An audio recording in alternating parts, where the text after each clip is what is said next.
여러분 안녕하세요. Welcome back to K-Learn Korean Language Training. Once again, Gerard here. For today's video, pag-usapan natin yung selection bukas. May selection pala bukas, no? So, di ko masabi kung massive selection ba to or regular selection lang siya.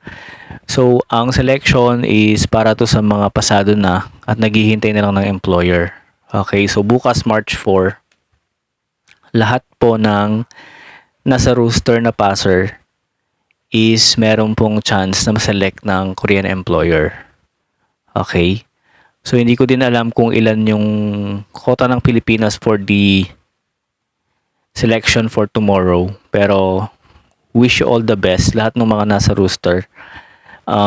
Sana time nyo na to na ma-select at makapagtrabaho sa Korea. So, syempre, andyan pa rin yung, yung kaba, yung takot na baka hindi tayo ma-select ganun, 'di ba? Pero kanya-kanyang time naman din kasi 'yan. So meron din yung iba mapa-expired na yung mga roster nila last year na nila ganun. Iba-ibang kwento. Okay? So bukas March 4 start ng selection. Kung para sa inyo na 'yan, para sa inyo talaga siya. Okay? Masiselect ka kung para sa'yo na talaga yung time na masiselect ka na ng sajangnam mo. Okay?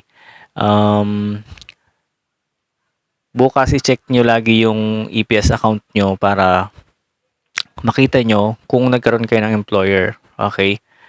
After yung, na-select kayo bukas, makita nyo naman yun sa EPS account nyo na hired. Okay? And then, hintayin nyo yung CF or yung contract forwarding.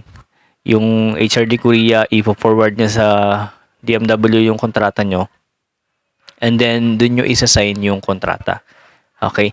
So, yun lang. In-update ko lang kayo na merong selection bukas. Good luck po sa lahat ng mga nasa roster, especially sa mga estudyante ko na naghihintay ng employer. Sana ma-select na din kayo para makapagtrabaho na kayo sa Korea, makabawi na dun sa family nyo, sa gastos nyo sa pag-apply sa South Korea.